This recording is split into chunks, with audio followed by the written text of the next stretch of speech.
Hemos estado estudiando la carta a los filipenses. Habíamos visto que Pablo está feliz de tener una comunión especial con los filipenses, ¿no? Ellos tenían una relación especial de amor mutuo. Pablo tenía una comunión muy especial con esta iglesia, no solo porque él la había fundado, sino porque esta iglesia ayudaba económicamente a Pablo y sostenían su ministerio y ellos siempre le recibían con alegría.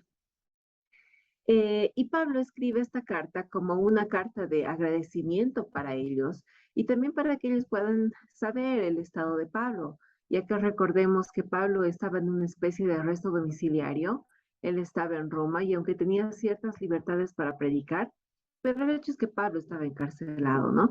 Y hemos avanzado hasta el capítulo 2 y es en este capítulo que Pablo empieza a abordar lo que parece ser un conflicto interno que estaban atravesando los filipenses. Había una especie de rivalidad al interior de la iglesia. Y Pablo ataca esta situación poniéndoles un gran ejemplo de humildad que es Cristo, ¿no? Que se humilló hasta lo sumo y que fue exaltado también hasta lo sumo. Sabemos que Cristo se humilló hasta la muerte de cruz, es decir, lo más bajo, pero así también fue exaltado hasta lo más alto, hasta obtener un nombre que es sobre todo nombre. Y Pablo les dice, no hagan nada por contienda, no hagan nada por vanagloria, estimen a los demás como superiores a ustedes mismos. Miren primero las necesidades de los demás antes que las suyas propias. Y corona este pasaje con un precioso himno de exaltación a Cristo, ¿no? La semana pasada vimos que la voluntad de Dios para sus hijos es que confiemos en Dios y que vivamos en santidad. Y uno puede preguntarse, ¿y cómo lo hago? Yo veo que es importante confiar en Dios, es importante hacer su voluntad, pero ¿cómo se lleva a cabo esto? ¿Cómo puedo obedecer esto? ¿Cómo se logra?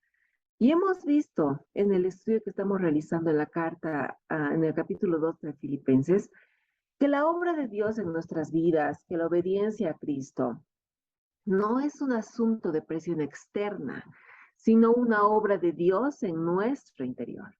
Dios opera por medio del poder de su Espíritu en nuestro interior y nos capacita para poder ser obedientes como Cristo. Así que el ejemplo de Jesús de humildad no es simplemente una meta que nos proponemos. El ejemplo de Cristo es más bien un patrón, es un modelo de vida. Es el modelo de vida que Dios quiere que tengamos. Alguien escribió que no seguimos el ejemplo de Cristo por imitación, sino más bien por encarnación. Eso quiere decir que Cristo mismo viene a vivir su vida dentro de nosotros cuando le rendimos nuestra voluntad. Él nos estimula para que podamos seguir su ejemplo. Entonces, no solo se trata de tratar de imitar a Jesús, sino más bien de permitirle a Jesús controlar y gobernar nuestros corazones. Y seguir el ejemplo de Jesús va a dar primeramente fruto interno en nuestras vidas, pero también va a permitirnos ser mejores testigos de Jesús en este mundo cuando seamos como Jesús. Por esto, perdón, va a venir como consecuencia de la transformación interna que Dios obra en nuestras vidas y no solamente como una apariencia. Ahora, la semana pasada también vimos que estamos en medio de una generación maligna y perversa. Y aprendimos que en medio de este mundo maligno y perverso, nosotras debemos brillar como lumbreras. Y eso nos tiene que hacer reflexionar, hermanas, estar conscientes de que estamos en medio de un mundo que nos mira. Y esa es la realidad, ¿no? El mundo nos observa como cristianas. El mundo mira nuestras acciones, escucha nuestras palabras y por medio de nosotras ven a Cristo. Es por eso por lo que debemos resplandecer como lumbreras.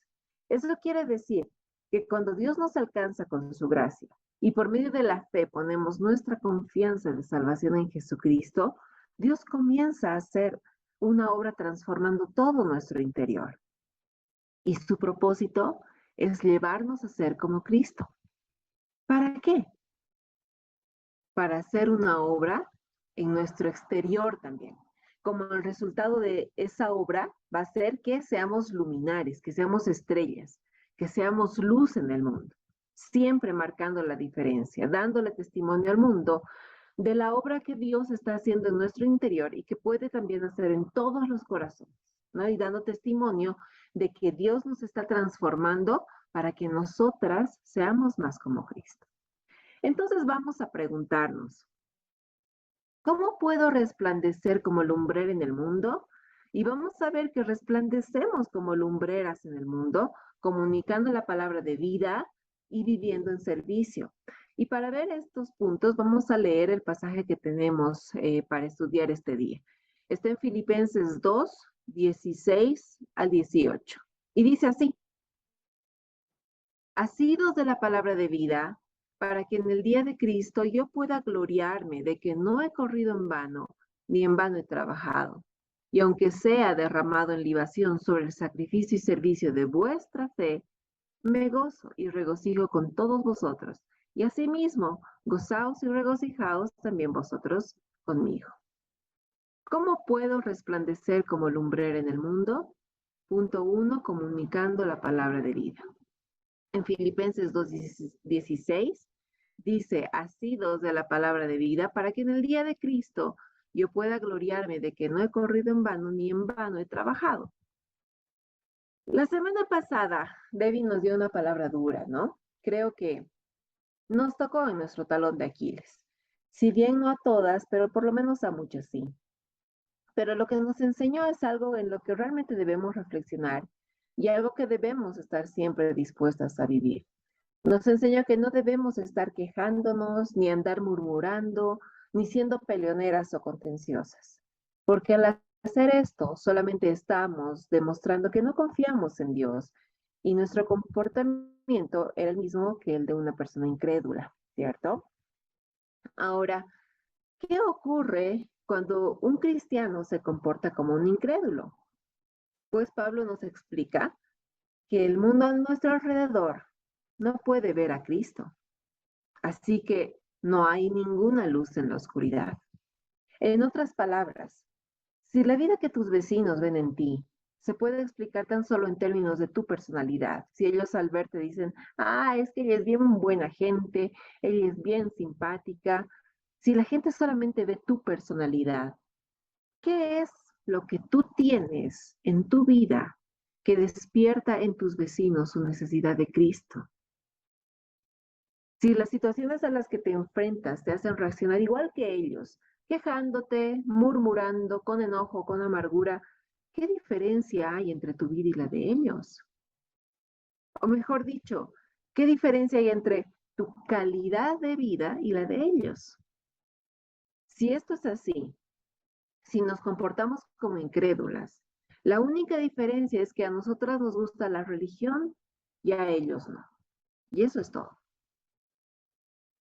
A menos que haya una calidad de vida que se pueda explicar tan solo en términos de Dios, no hay nada para retar al mundo a tu alrededor.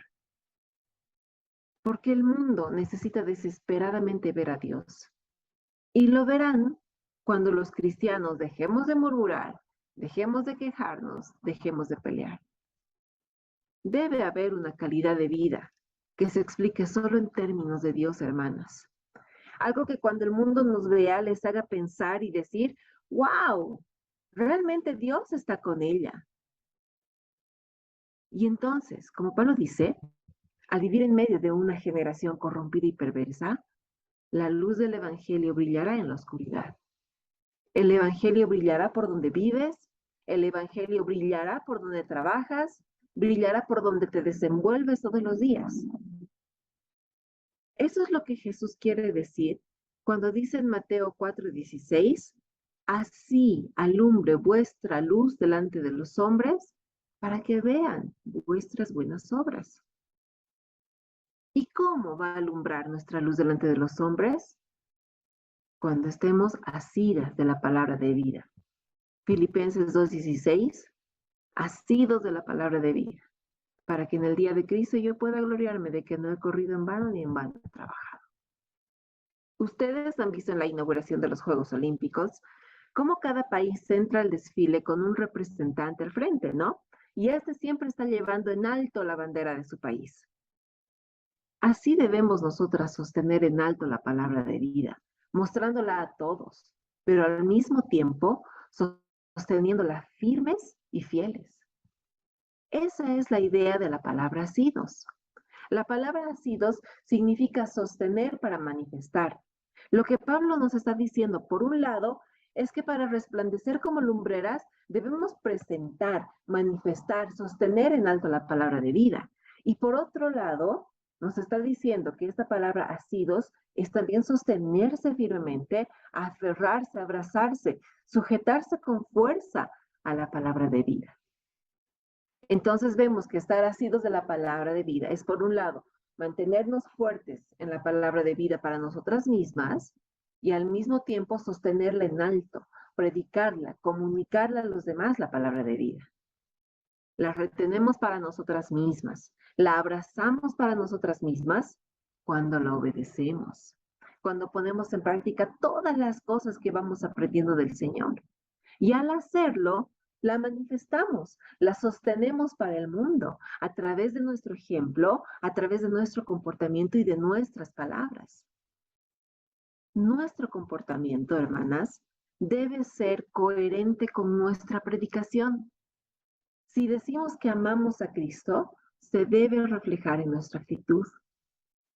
En 1 de Juan 2:6 dice, el que dice que permanece en él, debe andar como él anduvo. Yo sé que no somos perfectas. A veces nos cuesta obedecer, pero nuestro anhelo como hijas de Dios, nuestro más profundo deseo, debe ser la obediencia.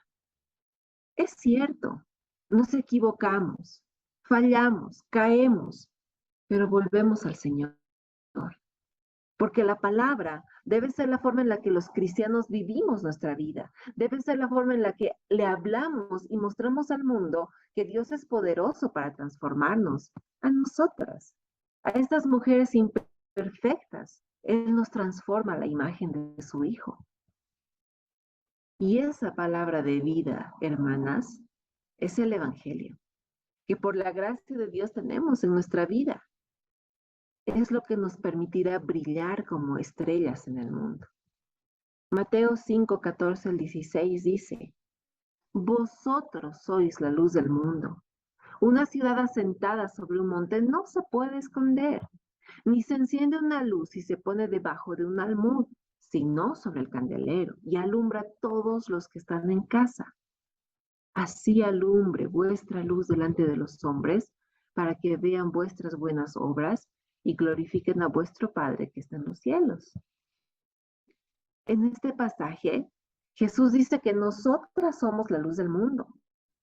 Y eso no porque nosotras seamos chévere, no porque seamos buena gente, sino porque Él llegó a nuestras vidas con el Evangelio de salvación. Y por medio de ese Evangelio Él nos dio vida, Él nos dio salvación. Porque antes, cuando estábamos sin Cristo, vivíamos en total oscuridad.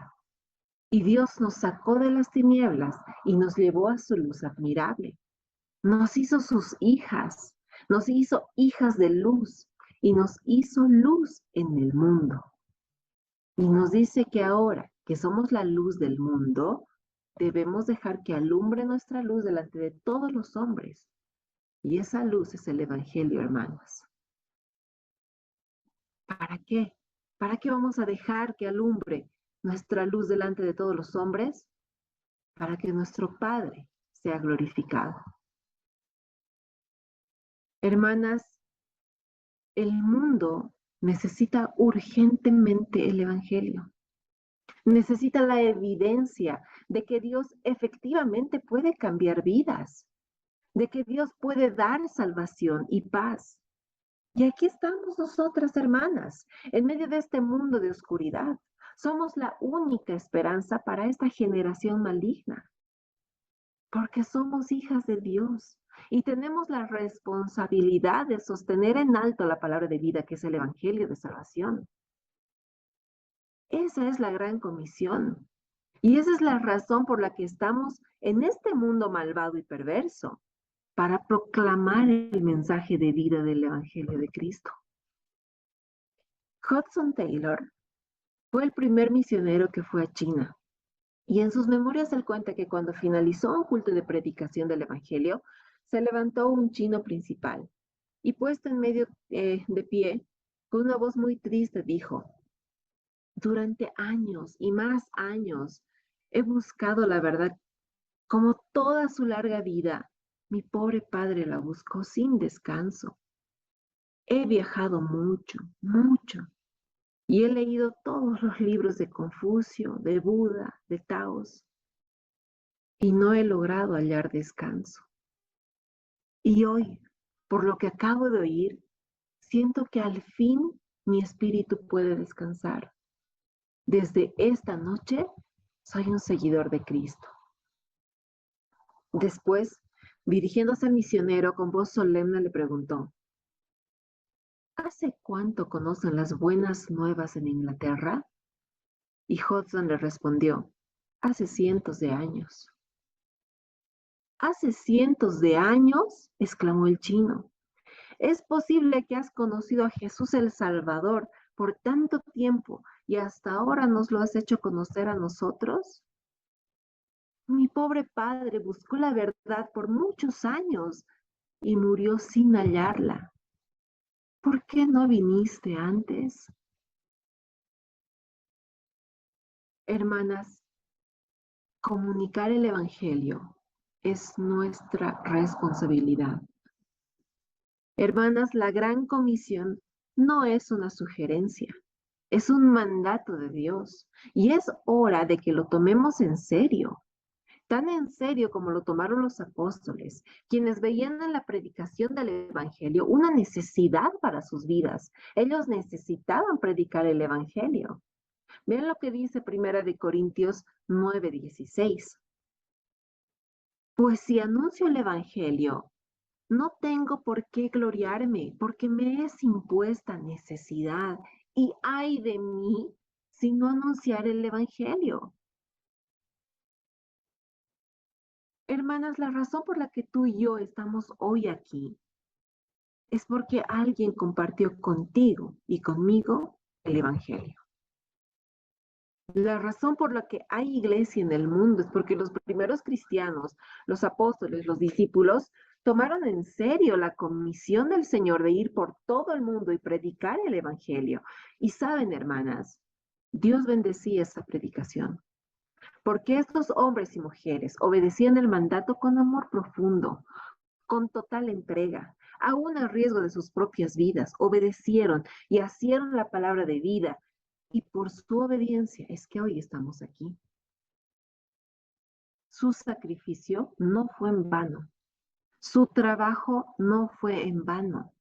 Porque un día cuando estemos todos los hijos de Dios congregados delante del Señor en el cielo, Dios recompensará la fidelidad de sus siervos. Y Pablo esto lo sabía muy bien. Por eso les dice a los filipenses, asidos de la palabra de vida, para que el día de Cristo yo pueda gloriarme de que no he corrido en vano, de que no he trabajado en vano. El día de Cristo es aquel día en que todos los hijos e hijas de Dios, salvados por la fe en el sacrificio de Jesús en la cruz, que vivimos con la esperanza de la tumba vacía, esperando la segunda venida de nuestro Salvador, estaremos reunidos en el cielo delante de Dios. Y ese día, Él recompensará a cada hijo suyo. Como dice en 1 Corintios 5:10, para que cada uno reciba según lo que haya hecho mientras estaba en el cuerpo, sea bueno o sea malo. Y Pablo miraba hacia ese día, él miraba hacia el día de Cristo. Y en aquel día él quería ver y saber que su trabajo, que su obra, que su sacrificio fue fructífero. Y esto sería algo de lo que él podría estar seguro si los filipenses continuaban su andar con el Señor. Imagínense, hermanas, lo triste y decepcionante que sería que ese día Pablo o cualquier otro de los apóstoles, de los discípulos, se diera cuenta que toda su predicación, que todo su tiempo invertido, que todo su sacrificio al predicar la palabra de vida, que es el Evangelio, haya sido en vano. que en vano hayan corrido, que en vano hayan trabajado, porque no hay fruto de su predicación. Qué triste sería, ¿no? Por eso Pablo les recomienda a los filipenses y también a nosotras, estén asidas de la palabra de vida, para que el mundo continúe viendo la luz del Evangelio de Cristo a través de ustedes. Pablo sabía que era muy probable que iba a morir, pero anima a los hermanos a continuar la obra de predicación del Evangelio, para que Dios continúe transformando vidas por medio de su palabra, para que mientras los filipenses y nosotras estemos en este mundo, sigamos resplandeciendo como lumbreras. ¿Cómo puedo resplandecer como lumbrera en el mundo? Ya vimos que resplandecemos como lumbreras cuando comunicamos la palabra de vida. Y ahora veremos que resplandecemos como lumbreras en el mundo cuando vivimos en servicio. Veamos por favor el versículo 17 y 16 del capítulo 2 de Filipenses. Dice, y aunque sea derramado en libación sobre el sacrificio y servicio de vuestra fe, me gozo y regocijo con todos vosotros. Y asimismo gozaos y regocijaos también vosotros conmigo. En todo lo que hemos visto hasta ahora del capítulo 2 de Filipenses, Pablo ha estado enfatizando la importancia de la humildad. Por eso en el versículo 3 de este capítulo nos dice, nada hagáis por contienda o por vanagloria, antes bien con humildad, estimando a cada uno a los demás como superiores a uno mismo, no mirando cada uno por lo suyo propio, sino cada cual también por lo de los otros. Haya pues entre vosotros este mismo sentir que hubo en Cristo Jesús. Entonces el tema que Pablo va recalcando una y otra vez es la humildad. Y el ejemplo más grande de humildad es Cristo. Algo que sin duda caracterizaba la vida y el ministerio de Pablo era el amor de Pablo por el Señor y por la iglesia. Pablo también amaba a los que no eran salvos, especialmente a sus hermanos judíos. Pablo sentía un amor especial por la iglesia, por los creyentes, y ese amor impulsaba a Pablo a servir sin reservas y con desinterés. Vean lo que dijo en 2 de Corintios 5, 14 al 15. Dijo, porque el amor de Cristo nos constriñe, pensando en esto, que si uno murió por todos, luego todos murieron, y por todos murió, para que los que viven ya no vivan para sí, sino para aquel que murió y resucitó por ellos. Pablo vivía para Cristo. Pablo entendía muy bien que tenía un llamado especial y que Dios le había dado dones y capacidades especiales por las cuales un día debería rendirle cuentas al Señor, por lo que había hecho con esos dones y esas capacidades. Y saben, hermanas, nosotras también vamos a pasar por el mismo examen, porque Dios también ha puesto en nosotras dones y capacidades especiales por las cuales un día deberemos rendir cuentas a Dios. Porque Dios también nos ha dado un llamado a cada una, por el cual vamos a rendir cuentas a Dios. Pablo esto lo entendía muy bien. Y esa motivación de amor hacía de Pablo un siervo apasionado en la manera y en la forma en la que él cumplía su ministerio. Él sabía que Dios lo había llamado. Él sabía que Dios lo había adoptado, que Dios lo había preparado, que Dios le había revelado aquello que él necesitaba saber. Y por eso él quería llevar a cabo su trabajo de manera completa y quería hacerlo bien. Entonces Pablo fue un hombre apasionado por Cristo, apasionado por el Evangelio, apasionado por el servicio. Él literalmente se jugó la vida. Él rindió toda su vida hasta el día de su muerte con tal de cumplir su ministerio. La gente que hace las cosas con pasión son quienes marcan la diferencia en el mundo.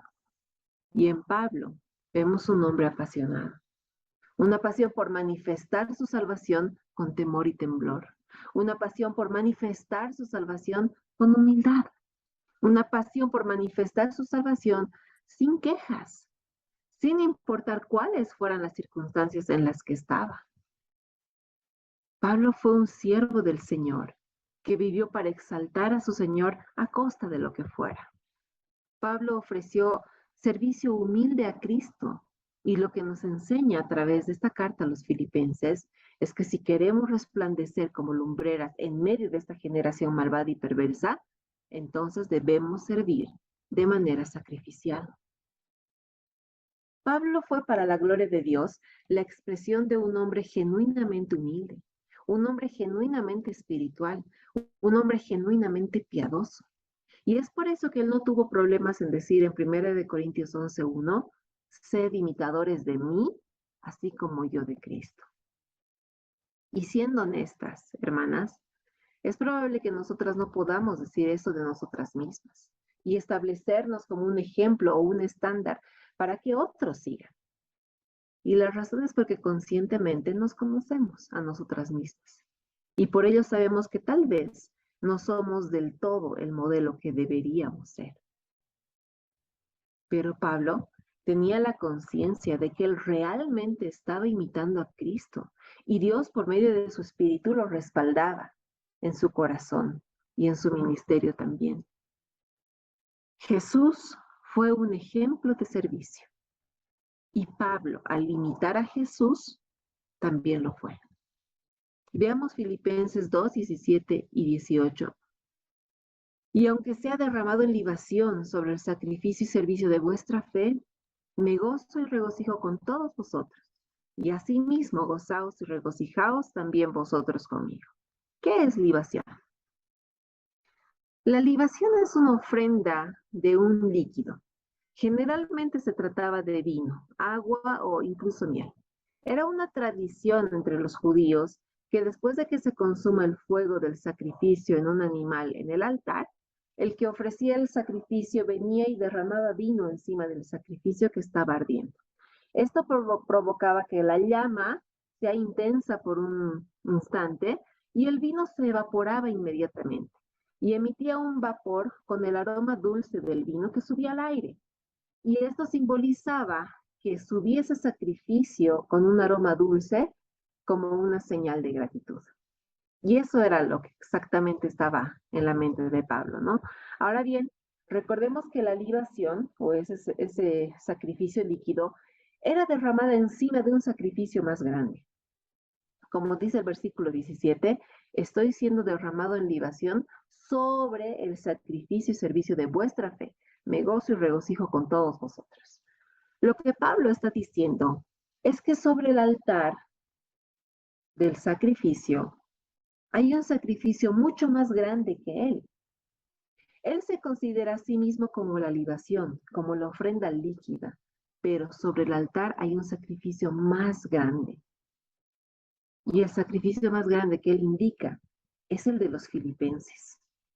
Les dice, con mucha humildad les dice, yo estoy siendo derramado como libación encima del sacrificio real, el cual es el sacrificio de ustedes. Ustedes están haciendo el sacrificio grande. Yo simplemente soy la etapa final de ese sacrificio, soy ese líquido que se derrama encima. ¿Por qué dice eso? ¿Por qué él le dice a los filipenses, la ofrenda de ustedes es la grande? El sacrificio real es el de ustedes. El mío es tan solo una pequeña ofrenda de vida derramada en la parte de arriba. En primer lugar, porque los filipenses estaban sufriendo mucho por su fe.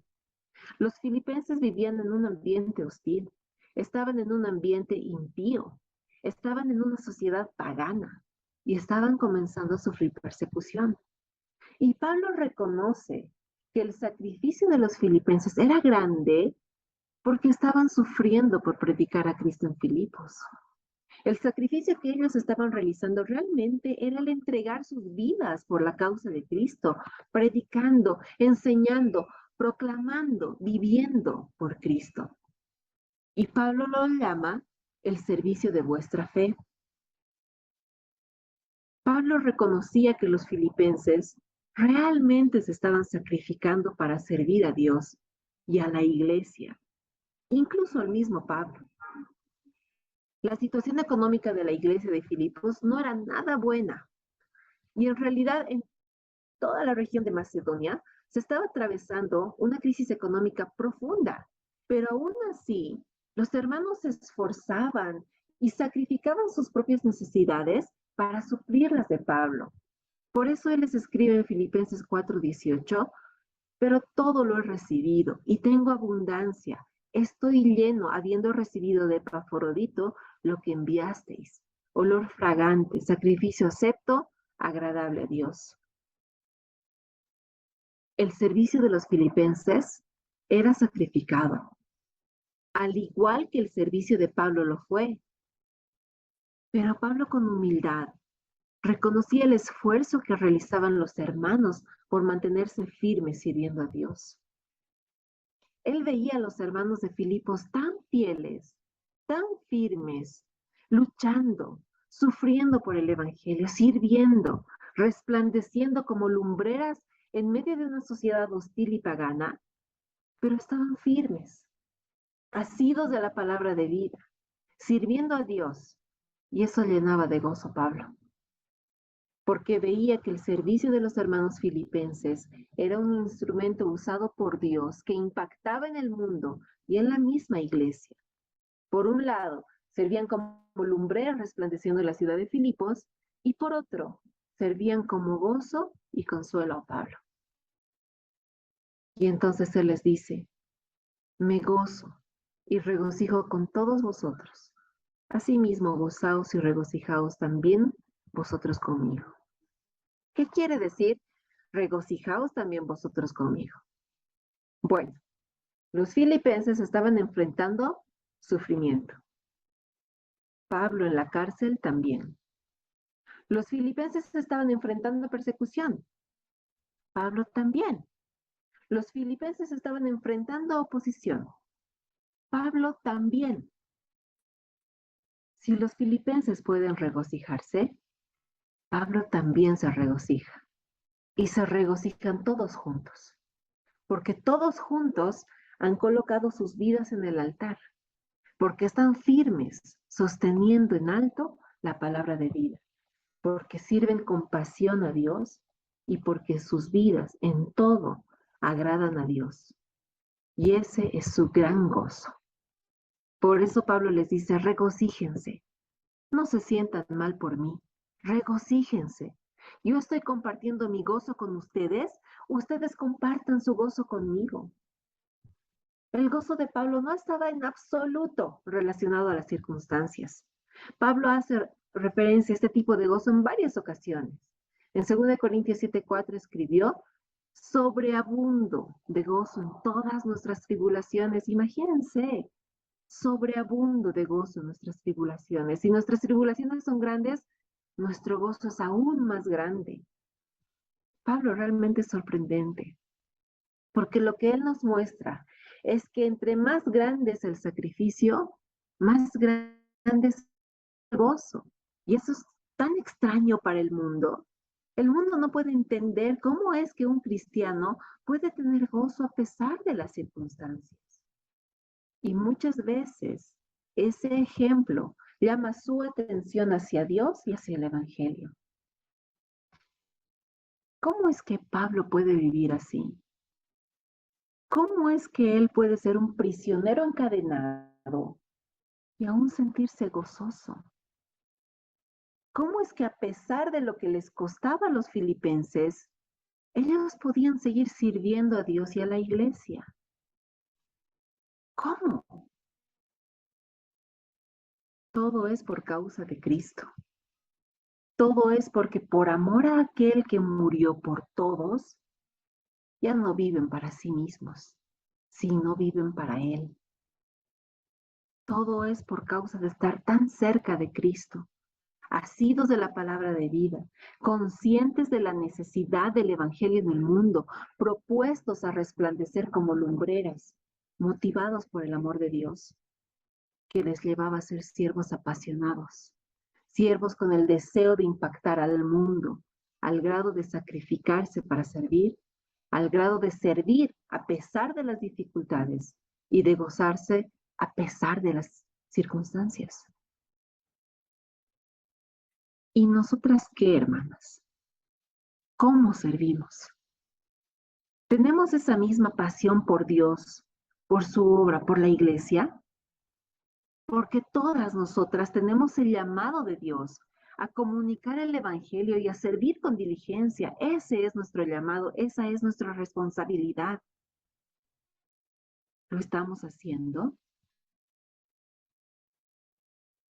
Todas o la mayoría conocemos la historia del misionero Jim Elliot.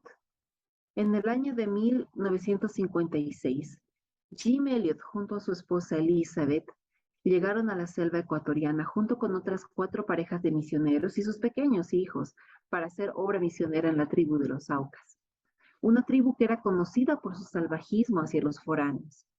Y el deseo de Jim y de los demás misioneros era servir a Dios en medio de esa tribu para que ellos conozcan el Evangelio. Y comenzaron a trabajar en un proyecto que denominaron Operación Aucas. Después de algún tiempo, lograron hacer un primer contacto con un nativo de la tribu. Los jóvenes misioneros estaban realmente emocionados, pues pensaron que ese contacto era un gran paso en la operación. Pero cuando se dispusieron a hacer el siguiente contacto, los 5 misioneros fueron atacados por los miembros de la tribu y fueron asesinados, dejando solas en la selva a sus esposas y a sus pequeños hijos. Esta noticia realmente conmocionó a toda la sociedad misionera. De hecho, conmocionó a todo el mundo. Jim y sus compañeros habían perdido la vida, habían sido asesinados y parecía que todo iba a quedar ahí, que todo había sido en vano y que su trabajo aparentemente no había dejado ningún fruto, porque nunca lograron hablar una palabra de Jesús con los Aucas. Sin embargo, no fue así. Las viudas y sus hijos permanecieron en la selva en la tarea que sus esposos habían empezado, y meses más tarde lograron contactar a los Aucas. Incluso llegaron a conocer personalmente al jefe de la tribu, que había sido quien asesinó a sus esposos. Y este hombre, por la gracia de Dios, aceptó a Jesús como su Salvador, y toda aquella región fue impactada por el Evangelio. Por otra parte, Bert Elliot, el hermano mayor de Jim, fue también misionero. Él y su esposa sirvieron durante casi 62 años en el Perú, tanto en la selva peruana como en pequeños pueblos rurales, y fundó más de 150 iglesias. Bert y su esposa siempre mantuvieron un perfil bajo. Antes de morir, un amigo cercano a Bert le dice: "Oye, Bert, a ti nadie te conoce, pero tu hermano es un héroe famoso". Y Bert Elliot le respondió: "Prefiero no ser un héroe. Mi hermano Jim y yo servimos a Cristo, pero de diferentes maneras. Jim fue un gran meteorito atravesando e iluminando el cielo. Pero, ¿saben, hermanas? Bert fue una estrella que apareció noche tras noche, brillando fielmente en el cielo para la gloria de Dios. El premio para Jim Elliot en el cielo seguramente será grande, pero el premio para Bert será igualmente grande en el cielo, porque ambos entregaron sus vidas en servicio a Dios de diferentes maneras, pero vivieron vidas sin reservas para sí mismos, sino rendidas para el Señor. Y de esta manera ambos, por un breve tiempo o por un largo tiempo, los dos fueron lumbreras en medio del mundo y ambos resplandecieron con la luz de Cristo. ¿Qué vamos a hacer tú y yo? ¿Cómo vamos a responder a esta enseñanza que hoy nos da el Señor? ¿Cuál va a ser tu meta en esta tierra? Pensemos en esto en silencio por un momento y después voy a orar. Señor, muchas gracias por tu palabra, Dios, que nos anima, que nos desafía, Señor, a que realmente tengamos unas vidas que te reflejen a ti. Ayúdanos a ser constantes, Señor, ayúdanos a ser firmes y fieles en tu palabra.